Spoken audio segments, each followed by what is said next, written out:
আমি ইঞ্জিনিয়ার রহমতুল্লাহ আপনাদের সবাইকে স্বাগতম জানাচ্ছি। এখন আমাদের আলোচনায় থাকছে এক এশিয়াটিক ল্যাব, যার সর্বশেষ ক্লোজিং প্রাইস হচ্ছে ৭০ টাকা এবং আমরা উইকলি চার্টে আছি। উইকলি চার্টে আমরা দেখছি যে বর্তমান আপ ট্রেন্ডটা চলমান আছে। এখানে দেখা যাচ্ছে এক দুইটা বটম, কোনটা এইটা বটম কিনা। এখানে অক্টোবর আর এখানে ডিসেম্বর 2024-এর দুইটা ক্যান্ডেল দেখা যায়, কোনটা এটা বটম কিনা অক্টোবরের। আমরা ক্লোজিং প্রাইস চার্ট দেখি, তাহলে this is not the bottom, তাহলে পরবর্তী ডান চার্টেরটাই বটম হবে। সো আমাদের মেজারমেন্ট শুরু হইল এখান থেকে।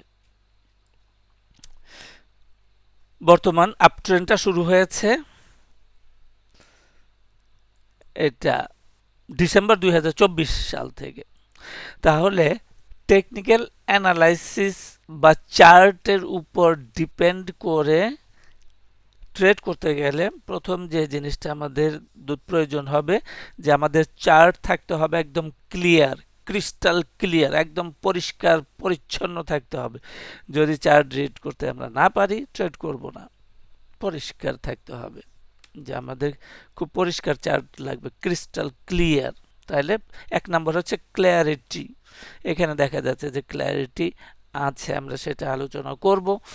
তার আগে আমরা দেখি গোড়া থেকে এটা মার্কেটে যখন আসলো মে 2024 সালে, তাহলে প্রথম আপট্রেন্ডটাই ছিল three wave structure A B C. তারপর আবার নেমে আসলো কারেকশন, তাহলে এটাও থ্রি থ্রি থ্রি, এবং এখানে যে নেমে আসলো, কোথায় নেমে আসলো? নেমে আসলো অরিজিনের খুব কাছাকাছি, অর্থাৎ যেখান থেকে শুরু হয়েছে তার কাছাকাছি চলে এসেছে। এখান থেকে আমাদের প্যাটার্ন শুরু এবং ডিউরিং কারেকশানে ওই বটমের কাছাকাছি চলে আসছে। তাহলে 335, এটা 335, 1 2 3 4 5। তাহলে ওয়েভ ফরমেশন হচ্ছে, সাবডিভিশন হচ্ছে 3 ওয়েভ আপ এ, 3 ওয়েভ ডাউন বি, দেন 5 3 3 5। এটা ফ্ল্যাট প্যাটার্ন। তাহলে আমাদের চার্ট খুব পরিষ্কার, ক্ল্যারিটিতে কোনো সমস্যা নাই, ক্লিন চার্ট। এখন হলো কনফার্মেশন, আমাদের আপট্রেন্ডটা যে কনফার্ম, সেটা কি করে? তাহলে আমরা যে বেস চ্যানেল বা কারেক্টিভ চ্যানেল তৈরি করি, সেটা দিয়ে আমরা দেখতে পারি, যে সেটা দিয়ে দেখলাম যে আমাদের এই বেস চ্যানেলটাকে প্রাইস অ্যাকশন ভেঙেছে। যখন ভাঙলো এই সমস্ত সময়ে জুলাই 2025-এ, তখন আমরা একটা কনফার্মেশন পাই যে আপট্রেন্ড could be wave 3, এইটাই wave 3, there could be the presence of wave 3, এটাই wave 3। তারপর এই গেল একটা। এখন বর্তমান যে আপট্রেন্ডটা আছে, এই আপট্রেন্ডটা আবার হায়ার হাই করেছে, 3-র উপরে চলে গেছে। যেহেতু 3-র উপরে চলে গেছে, এইটাই 5, তাহলে আমাদের কনফার্মেশনও আছে।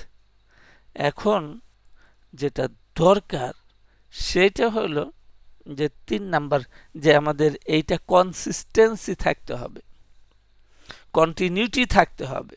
যদি কনসিস্টেন্সি না থাকে, তাহলে ট্রেড করে সুবিধা হবে না। We could be in trouble, in risk. তাহলে আমাদের কন্টিনিউটিটার জন্য আমরা সাধারণত ইয়েটা দেখি, যে রেজিস্ট্যান্স জোন এবং টার্গেট। তাহলে আমরা দেখি যে এই যে হলুদ বক্সটা আছে এইটাই হলো আমাদের রেজিস্ট্যান্স জোন, এবং এই রেজিস্ট্যান্স জোন থেকেই দেখা যাচ্ছে যে মার্কেটটা একটা পুল ব্যাক দিয়ে আবার গত 2 সপ্তাহ যাবৎ এটা আপ ট্রেন্ডে বহাল আছে।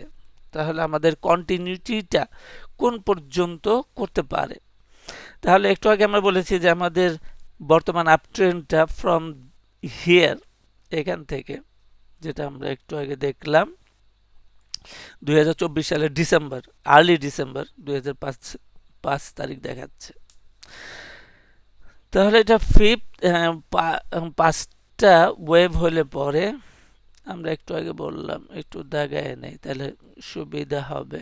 এইটা আমরা বলছি যে ওয়েভ 3, এটা ওয়েভ 3। তাহলে সাবসিকুয়েন্ট যেটা নেমে আসলো সেটা হচ্ছে আমাদের ওয়েভ 4। বর্তমানে আমরা ওয়েভ 5 এ আছি। তাহলে ওয়েভ 4 আমরা জানি যে এই ওয়েভ 4টার কাজ হলো কি, যে সম্পূর্ণ ট্রেনটাকে দুই ভাগে ভাগ করে দেয়, স্প্লিট করে দেয়। তাহলে আমরা দেখি যে স্প্লিটটা কি করে হইলো, এখান থেকে এই পর্যন্ত দেন এত। তাহলে সে 200 ওয়েভ 3 থেকে 4 এর বটম পর্যন্ত যে ডিস্টেন্সটা আসলো তার থেকে যদি 200% পর্যন্ত বাড়ে তাহলে সেইটা হলো 75 টাকা। তাহলে আমরা ওই রেজিস্ট্যান্স জোনের ভিতরে যে জায়গাটা দেখব সেটা হলো এই 75 টাকা। তাহলে এটা আমাদের একটা জায়গা থাকলো। আবার আমাদের যে 3 থেকে 4 এর যে কারেকশন হইল, এইটার সাপেক্ষে রিভার্স ফিবোনাসি দিয়ে আমরা দেখতে পারি যে আমাদের কন্টিনিউটিটা কোথায় থাকবে।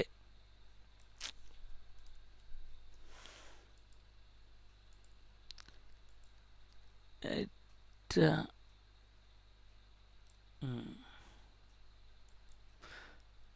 তাহলে এখন দেখা যাচ্ছে যে এটা রেসপেক্টে 200% ফিবোনাসি লেভেলে আছে 85 টাকা অ্যাপ্রক্সিমেটলি। তাহলে 85 টাকাটাও আমরা 200,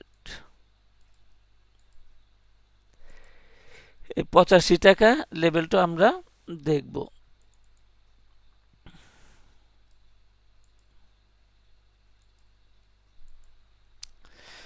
আর আমাদের ওয়েভ 3 রেসপেক্টে আমাদের চূড়ান্ত ফয়সালা হচ্ছে এই 138.2% ফিবোনাসি লেভেলে, এটা হচ্ছে 95 টাকা।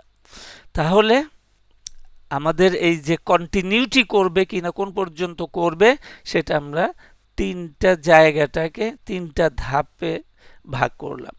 প্রথম ধাপ হচ্ছে রেজিস্ট্যান্স জোন, এটা তো একেবারে পরিষ্কার। রেজিস্ট্যান্স জোনের ভিতরে কত দেখব, 75। এরপরে রেজিস্ট্যান্স জোনটা ভাঙলে 85, এবং আমাদের পরিসীমা কোন পর্যন্ত কন্টিনিউ করতে পারে এই ওয়েভ 5, সেইটা হচ্ছে 95 টাকা। তাহলে এইটাই আমাদের আপাতত জরুরি দরকার, সেটা হলো যে আমাদের কন্টিনিউটি কোথায় বা টার্গেটগুলো কোথায়। 75, 85, 95, 75, 85, 95।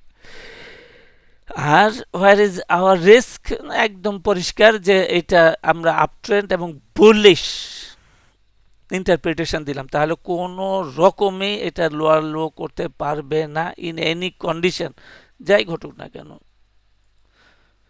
এটা করতে পারবে না। যদি লোয়ার লো করে তাহলে আমাদের এই ইন্টারপ্রিটেশনটা বাতিল হয়ে যাবে এবং এটাই স্টপ লস হিসাবে গ্রহণ করতে হবে। এসএল।